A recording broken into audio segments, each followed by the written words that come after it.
Item ಯಾವುದೇ ಇರಲಿ try ಮಾಡಿ ಆಚಿ ಚಿಕನ್ ಮಸಾಲಾ. ಓಕೆ, ಇದು ಕಮಿಷನರ್ ಸೀಮಂತ್ ಕುಮಾರ್ ಅವರ ಸ್ಟೇಟ್ಮೆಂಟ್. ನಾವು ಮೆಡಿಕಲ್ ಟೆಸ್ಟ್ ಒಳಪಡಿಸಿದಾಗ ನಾವು ಕ್ಲಾರಿಟಿ ಕೊಡಬೇಕು, ನಾವು ಸ್ಪಷ್ಟನೆ ಕೊಡಬೇಕು. ಅದಕ್ಕೂ ಮುಂಚೆನೇ ಕೆಲ ಸೋಷಿಯಲ್ ಮೀಡಿಯಾದಲ್ಲಿ ಕೆಲವರು ಸುಳ್ಳು ಸುದ್ದಿಯನ್ನು ಹಬ್ಬಿಸೋದನ್ನ ಸ್ಟಾಪ್ ಮಾಡಬೇಕು. ಬೆಂಗಳೂರಿನ ಮಾನ ಮರ್ಯಾದೆ ಪ್ರಶ್ನೆ, ಗೌರವದ ಪ್ರಶ್ನೆ, ಅದನ್ನ ಹರಾಜು ಮಾಡಿದ್ರೆ ಖಂಡಿತ ನಾವು ಕ್ರಮ ಕೈಗೊಳ್ತೀವಿ ಅಂತ. ಖಂಡಿತ ಕ್ರಮ ಕೈಗೊಳ್ಳಿ. ಸುಳ್ಳು ಸುದ್ದಿ ಹಬ್ಬಿಸಿ ಆತಂಕ ಪಡಿಸಿ ಕೆಲವರು ಅದಕ್ಕೆ ಅಡಿಕ್ಟ್ ಆಗಿರ್ತಾರಲ್ಲ, ಹೊಸದೊಂದು ಡ್ರಗ್ಸ್ ಬಂತ ಅದನ್ನ ನಾವು ಹೇಗೆ ತಗೊಳ್ಳೋದು, ಆ ರೀತಿ ಸರ್ಚ್ ಮಾಡೋರು ಕೆಲವರು ಇರ್ತಾರೆ. ಸೊ ಹಂಗಾಗಬಾರ್ದು. ಸುಳ್ಳು ಸುದ್ದಿಗಳನ್ನ ಹಬ್ಬಿಸೋರ ವಿರುದ್ಧ ಕ್ರಮ ಇರಲಿ. ಜೊತೆಗೆ ಈ ಡ್ರಗ್ಸ್ ಮುಕ್ತ ಭಾರತ, ಡ್ರಗ್ಸ್ ಮುಕ್ತ ರಾಜ್ಯ ಮಾಡ್ತೀವಿ ಅಂತ ನೀವು ಹೇಳ್ತೀರಲ್ಲ, ದಯವಿಟ್ಟು ಆ ಕೆಲಸನೂ ಕೂಡ ನಿರಂತರವಾಗಿ ಆಗ್ಲಿ ಅಂತ ಹೇಳ್ತಾ ಈ ಝೋಂಬಿ ಬಗ್ಗೆ ಇವತ್ತು ಮಾತಾಡೋಣ. ನಮ್ಮ ಜೊತೆಗೆ ಅತಿಥಿಗಳು ಜಾಯಿನ್ ಆಗಿದ್ದಾರೆ, ಅವ್ರನ್ನ ವೆಲ್ಕಮ್ ಮಾಡ್ಕೊಳ್ಳೋಣ. ಪ್ರಮುಖವಾಗಿ ಸಾಮಾಜಿಕ ಹೋರಾಟಗಾರರು ಆದಂತಹ HK ವಿವೇಕಾನಂದ್ ಸರ್ ನಮ್ಮ ಜೊತೆಗಿದ್ದಾರೆ. ಸರ್ ನಮಸ್ತೆ, ಕಾರ್ಯಕ್ರಮಕ್ಕೆ ಆತ್ಮೀಯ ಸ್ವಾಗತ. ತಜ್ಞ ವೈದ್ಯರು ಆದಂತಹ ಡಾಕ್ಟರ್ ಸುನಿಲ್ ಕುಮಾರ್ ಹೆಬ್ಬಿ ಸರ್ ಇದ್ದಾರೆ. ಸರ್ ನಮಸ್ತೆ, ಕಾರ್ಯಕ್ರಮಕ್ಕೆ ಆತ್ಮೀಯ ಸ್ವಾಗತ. ಅದೇ ರೀತಿ ನಮ್ಮ ಜೊತೆಗೆ ಗಿರಿವಾಸುಲು ಸಂಚಾಲಕ ಬಿಪ್ಯಾಕ್ ಅವರು ಕೂಡ ಜಾಯಿನ್ ಆಗಿದ್ದಾರೆ. ಸರ್ ನಮಸ್ತೆ, ಕಾರ್ಯಕ್ರಮಕ್ಕೆ ಆತ್ಮೀಯ ಸ್ವಾಗತ. ಮೊದಲಾಗಿ ಸಾಮಾಜಿಕ ಹೋರಾಟಗಾರರಿಂದಲೇ ಪ್ರಾರಂಭ ಮಾಡ್ಬಿಡೋಣ. ವಿವೇಕಾನಂದ ಸರ್, ಈ ಝೋಂಬಿ ಅನ್ನುವಂತಹ ವರ್ಡ್ ಕೇಳಿದಾಗ ಆತಂಕ ಆಯ್ತು. ಯಾಕಂದ್ರೆ ಅಮೆರಿಕಾದಲ್ಲೆಲ್ಲ ಪ್ರಾಣಿಗಳಿಗೆ ಯೂಸ್ ಮಾಡುವಂತಹ ನಶಾ ಮದ್ದು ಅಂತ ನಾವು ಕೇಳ್ತೀವಿ, ಪ್ರಾಣಿಗಳಿಗೆ ಯೂಸ್ ಮಾಡೋದಕ್ಕೆ ಅವಕಾಶ ಇದೆ ಅಂತ. ಬಟ್ ಮನುಷ್ಯರನ್ನ ತಗೊಳ್ತಿದ್ದಾರೆ, ಅದನ್ನು ಬಿಡ್ತಾ ಇಲ್ವಾ? ಇದರಿಂದ ಎಂತ ಮಾರಕ ಯುವ ಸಮೂಹಕ್ಕೆ ಅನ್ನುವಂತ ಆತಂಕ ಬಂತು. First reaction sir. ಮೊದಲನೇದಾಗಿ ಅದೇ, ಈಗ ಏನು ವೈರಲ್ ವಿಡಿಯೋ ಇದೆ ಅದು ಸುಳ್ಳು, ಅಂದ್ರೆ ಆತ ಝೋಂಬಿ ಅಲ್ಲ ಅನ್ನೋದ್ರಿಂದ ಅದ್ರ ಬಗ್ಗೆ ಹೆಚ್ಚು ಮಾತಾಡೋದು ಬೇಡ. ಆದ್ರೆ ನಾವು ಮೂಲವಾಗಿ ನೀವೇನು ನಿರೂಪಣೆಯಲ್ಲಿ ಹೇಳಿದ್ರಿ, ಒಂದು ದೇಶದ ಭಯೋತ್ಪಾದನೆ ಎಷ್ಟು ಅಪಾಯಕಾರಿಯೋ ಅದಕ್ಕಿನ್ನ 2 ಪಟ್ಟು ಅಪಾಯಕಾರಿ ಅಂತ ಹೇಳುತ್ತೆ. ಯಾಕಂದ್ರೆ ಅವ್ರಿಗಾದ್ರೂ ಒಂದು ಉದ್ದೇಶ ಇರುತ್ತೆ, ಬೇರೆ ಏನೋ ಮಾಡ್ತಾರೆ. ಇದು ಹಾಗಲ್ಲ. ಇಡೀ ಪ್ರಪಂಚದಲ್ಲಿ ಅತಿ ಹೆಚ್ಚು ಯುವಕರಿರುವ ದೇಶ ಭಾರತ. ಇಂಥ ದೇಶದಲ್ಲಿ ಅತ್ಯಂತ ಸಂಪ್ರದಾಯ ಸಂಸ್ಕೃತಿಯಲ್ಲಿ ಬೆಳೆದಂತಹ ದೇಶದಲ್ಲಿ ನೀವು ಬೆಂಗಳೂರು ಅಷ್ಟೇ ಅಲ್ಲ, ಈಗ ತಾನೇ ಬರ್ತಾ ಒಬ್ಬ ಮಾಜಿ ಶಾಸಕರ ಜೊತೆ ಮಾತಾಡ್ತಿದ್ದೆ. ಅವರು ನೀವು ಬೆಂಗಳೂರು ಬಗ್ಗೆ ಮಾತಾಡ್ತಿದ್ದೀವಿ, ನಮ್ಮ ಕ್ಷೇತ್ರದ ತಾಲೂಕ್ ಹೆಡ್ ಕ್ವಾರ್ಟರ್ಸ್ಗಳಿದಾವಲ್ಲ ಅಲ್ಲೂ ಕೂಡ ಈ ಮಾದಕ ದ್ರವ್ಯಗಳು ಬರ್ತಾ ಇದೆ ಅಂತೇಳಿ. ಇದು ಅತ್ಯಂತ ಅಪಾಯಕಾರಿ. ನಾವು ಈಗ ಏನು ವೈರಲ್ ವಿಡಿಯೋ ನೋಡಿದ್ರಿ, ಇದು ಕೇವಲ ಆ ಝೋಂಬಿ ತೆಗೆದ್ರೆ ಅಂತಲ್ಲ, ಈ ಬೇರೆ ನೀವು ಗಾಂಜಾ ಅಥವಾ ಯಾವುದೇ ರೀತಿಯ ಮತ್ತನ್ನ ನೋಡೋದಿದ್ರೆ ನಮ್ಮ ಇಡೀ ಸಂಸ್ಕೃತಿನೇ ನಾಶ ಆಗ್ಬಿಡುತ್ತೆ. ಇದ್ರ ಬಗ್ಗೆ ನಾವು ಕೇವಲ ಈ ಸರ್ಕಾರಗಳು ಖಂಡಿತವಾಗಲೂ ಇದಕ್ಕೆ ಹೊಣೆ ಮಾಡಬೇಕಾಗಿರೋದು ಶಾಸಕಾಂಗ ಮತ್ತು ಕಾರ್ಯಾಂಗವನ್ನು ನೇರವಾಗಿ. ಯಾಕೆಂದರೆ ಹೌದು, ನಮ್ಮಲ್ಲಿ ಭ್ರಷ್ಟಾಚಾರ ಇದೆ, ಇನ್ನು ಬೇರೆ ಬೇರೆ ಎಲ್ಲ ಇದೆ. ಅದನ್ನು ಈಗಲ್ಲ ನಾಳೆ ಒಂದೊಂದು ಹಂತದಲ್ಲಿ ಅದನ್ನು ನಿಯಂತ್ರಣ ಮಾಡೋಣ.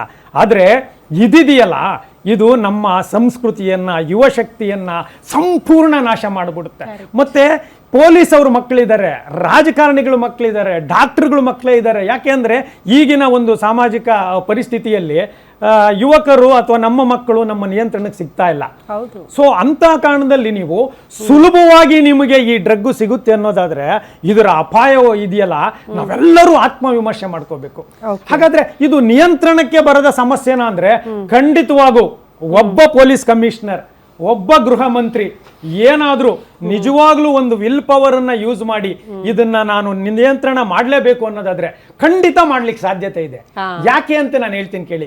ಬೇರೆ ವಿಷಯಗಳಾದ್ರೆ, ಈಗ ಭ್ರಷ್ಟಾಚಾರ ಅಥವಾ ಸಣ್ಣ ಸಣ್ಣ ಅಪಘಾತಗಳು ಅದಕ್ಕೆ ಎಲ್ಲೆಲ್ಲೋ ಸ್ಪ್ರೆಡ್ ಆಗಿರುತ್ತೆ, ಅದನ್ನ ಆಯಾಯ ನಿಟ್ಟಿನಲ್ಲಿ ಮಾಡಬೇಕು. ಆದ್ರೆ ಈ ಡ್ರಗ್ ಹಂಗಲ್ಲ, ಇದು ಎಲ್ಲೋ ಕೆಲವೇ ಕಡೆಗಳಲ್ಲಿ ಅದು ಮ್ಯಾನುಫ್ಯಾಕ್ಚರ್ ಆಗ್ತಾ ಇರುತ್ತೆ. ಆಮೇಲೆ ಒಂದು ಚೈನ್ ಮುಖಾಂತರ ಅದು ಬರ್ತಾ ಇರುತ್ತೆ. ಎಲ್ಲರೂ ಎಲ್ಲೆಲ್ಲೋ ಇರೋರೆಲ್ಲ, ಈಗ ನಮಗೆಲ್ಲ ಅದು ಎಲ್ಲಿ ಸಿಗುತ್ತೆ ಅನ್ನೋದು ಕೂಡ ಗೊತ್ತಿಲ್ಲ. ಆದ್ರೆ ಕೆಲವು ಲಿಂಕ್ ಇದೆಯಲ್ಲ, ಆ ಲಿಂಕ್ ಅನ್ನ ಪೊಲೀಸ್ ಅವರು ಹಿಡಿದಿದ್ದೆ ಆದ್ರೆ ಖಂಡಿತವಾಗ್ಲೂ ಈ ಆರಾಮಾಗಿ ಬರ್ಬೋದು. ಜೊತೆಗೆ ಶಾಸಕಾಂಗನು ಒಂದು ಕೆಲಸ ಮಾಡ್ಬೇಕು. ಏನು ಅಂದ್ರೆ ಇಮ್ಮಿಡಿಯೇಟ್ ಅಧಿವೇಶನವನ್ನು ಕರೆದು ಇಂಥವ್ರಿಗೆ ಸ್ಪೆಷಲ್ ಕೋರ್ಟ್ ಮಾಡಿ ಇಮ್ಮಿಡಿಯೇಟ್ ಶಿಕ್ಷೆ ಆಗುವಂತ ಮಾಡಬೇಕು. ಅದು ಇದನ್ನ ಆಗೋದಕ್ಕೆ ಜಾಸ್ತಿ. ಎಕ್ಸಾಕ್ಟ್ಲಿ, ನಿಮ್ಮ ಮನವಿ ಮತ್ತೆ ನಿಮ್ಮ ಕನ್ಸರ್ನ್ ನನಗೆ ಅರ್ಥ ಆಯ್ತು. ಜಸ್ಟ್ ಬಾಯಿ ಮಾತಲ್ಲಿ ಹೇಳಿದ್ರೆ ಸಾಕಾಗಲ್ಲ, ಶಪಥ ಮಾಡಿದ್ರೆ ಸಾಕಾಗಲ್ಲ, ಅದ್ರ ಕಾರ್ಯರೂಪಕ್ಕೆ ಹೆಂಗ್ ತರ್ತಿದ್ದೀರಿ ಅನ್ನೋದನ್ನ ಕೂಡ ನೀವು ತೋರಿಸ್ಬೇಕು ಅಂತ, ಆ ಕೆಲಸ ಆಗ್ಲಿ ಅಂತ. ಸುನಿಲ್ ಕುಮಾರ್ ಸರ್, ಮೋಸ್ಟ್ಲಿ ಬಹುತೇಕರಿಗೆ ವರ್ಡ್ನ ಪರಿಚಯ ಇರಲಿಲ್ಲ ಅಂತ ಅನ್ಸುತ್ತೆ. ಅಂದ್ರೆ ಪ್ರಾಣಿಗಳಿಗೆ ಯೂಸ್ ಮಾಡ್ತಾ ಇದ್ರು, ಏನೇನೋ ಡ್ರಗ್ಸ್ಗಳ ಹೆಸರುಗಳು ಕೇಳ್ತಾ ಇದ್ವಿ ಸರ್. ಝೋಂಬಿ ಅನ್ನೋದೇ ಅಟ್ ದ ಫಸ್ಟ್ ಟೈಮ್ ಬಹುತೇಕರಿಗೆ ಹೊಸ ವರ್ಡ್ ಆಗಿರಬಹುದು. ಬಟ್ ಅದೆಷ್ಟು ಮಾರಕ ಅಂತ, ಅದರಲ್ಲಿರುವಂತಹ ಕಂಟೆಂಟ್ ಯಾವುದು ಎಷ್ಟು ಮಾರಕ ಆಗುತ್ತೆ ಅಂತ ಮನುಷ್ಯರಿಗೆ. ಅದು ಈಗ ಜೊಂಬಿ ಡ್ರಗ್ಸ್ ಅನ್ನೋಂಥದ್ದು ನೀವು ಹೇಳಿದ ಹಾಗೆಯೇ ಆವಾಗಲೇ ನಶಾ ಬರುವಂಥದ್ದು, ಮತ್ತು ಕುದುರೆ ಮತ್ತು ನಾಯಿಗೆ ಯೂಸ್ ಮಾಡುವಂಥ ಡ್ರಗ್ ಅದು, ಆ್ಯನಿಮಲ್ಸ್ಗೆ. ಅದರಲ್ಲಿ ಕಾಂಬಿನೇಷನ್ ಬಂದುಬಿಟ್ಟು ಪೆಂಟನಾಲು ಜೈಲಿನ್ ಅಂತ ಕಂಟೆಂಟ್ ಇರುತ್ತೆ. ಅದರ ಮುಖಾಂತರ ತುಂಬ ಜನಕ್ಕೆ ಅದು ತೊಂದರೆ ಆಗ್ತಾ ಇರುತ್ತೆ. ಇದರಿಂದ ಭಾಳಷ್ಟು ಜನಕ್ಕೆ ಏನಂದರೆ ಅಪಟೈಟ್ ಅಂದರೆ ಹಸಿವೆ ಆಗದಿರುವಂಥದ್ದು, ಅಥವಾ ಕಣ್ಣಿಗೆ ಚಕ್ಕರ ಬರುವಂಥದ್ದು, ಸುಸ್ತಾಗುವಂಥದ್ದು, ಆಮೇಲೆ ನರ್ವಸ್ ಸಿಸ್ಟಮ್ಮು, ಆಮೇಲೆ ಎರೆಕ್ಟೈಲ್ ಡಿಸ್ಫಂಕ್ಷನ್ನು, ಲೈಂಗಿಕ ನಿರಾಸಕ್ತಿ ಕುಂದುವಂಥದ್ದು ಸಾಕಷ್ಟು ಇದೆಲ್ಲ ತೊಂದರೆ ಆಗ್ತಾಯಿದೆ. ಇದಕ್ಕೆ ಕಾರಣ ಅದೇ ಅವ್ರು ಹೇಳಿದಾಗೆ, ವಿವೇಕಾನಂದ ಸರ್ ಹೇಳಿದಾಗೇ ರೂಟ್ ಕಾಸ್ ಎಲ್ಲಿದೆ, ಆ ಕಾಸನ್ನು ಇವ್ಯಾಲ್ಯುವೇಟ್ ಮಾಡಬೇಕಾಗಿರೋಂಥದ್ದು ಯಾವುದೋ ಗೃಹ ಮಂತ್ರಿಗಳಾಗಲಿ ಅಥವಾ ನಮ್ಮ ರಾಜ್ಯದ ಮುಖ್ಯಮಂತ್ರಿಗಳಾಗಲಿ ನಶಾಮುಕ್ತ ಭಾರತ ಅಭಿಯಾನ ಅಂತ ಮಾಡ್ತಾರೆ. ಈ ಸರ್ಕಾರಿ ಸ್ಕೀಮ್ಗಳು ಏನಾಗಿದ್ದಾವೆ, ಒಂದು ಸ್ಕೀಮ್ಗೆ ಒಂದು ಸ್ಕ್ಯಾಮ್ ಮಾಡ್ತಾರಂಥದ್ದು. ಯಾವುದೇ ಒಂದು ಮುಕ್ತ ಅಭಿಯಾನ ಮಾಡಬೇಕಾದ್ರೆ ಒಂದು ಪರ್ಟಿಕ್ಯುಲರ್ ಆಗಿ ಯೂತ್ಸನ್ನು ಟಾರ್ಗೆಟ್ ಮಾಡಿ ಮಾಡಬೇಕಾಗಿರೋಂಥದ್ದು. ಬಟ್ ಏನಂದರೆ ಅದು ನೀವು ಹೇಳಿದ ಹಾಗೆ ಈಗ ಅಭಿಯಾನ ಮಾಡ್ಬೇಕನ್ನೋದಕ್ಕೇ ಒಂದು ಪ್ರಿಪ್ರೇಷನ್ ಮಾಡಿ ಒಂದು ಇವೆಂಟ್ ಮಾಡೋವಂಥದ್ದು, ಇವೆಂಟ್ ಮಾಡಿ ಮುಗಿಸ್ಬಿಡೋವಂಥದ್ದು ಮಾಡ್ತಾರೆ ಹೊರತಾಗಿ ವಾಸ್ತವದಲ್ಲಿ ಅಭಿಯಾನಗಳು ಜಾರಿ ಆಗ್ತಾ ಇಲ್ಲ.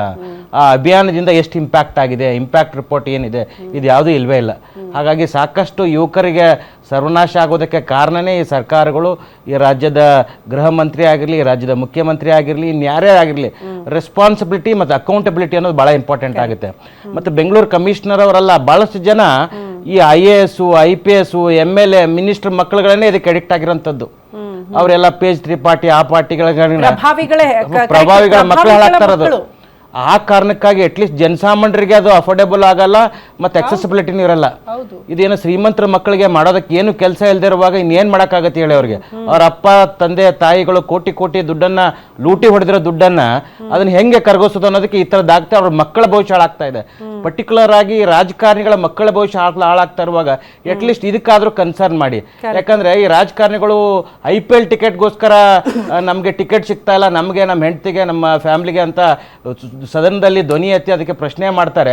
ಈ ಥರದ್ದು ನಮ್ಮ ಮಕ್ಕಳು ಹಾಳಾಗ್ತಾ ಇದ್ದಾರೆ ಈ ಡ್ರಗ್ಸಿಂದ ಅಂತ ಧ್ವನಿ ಎತ್ತುವಂಥದ್ದು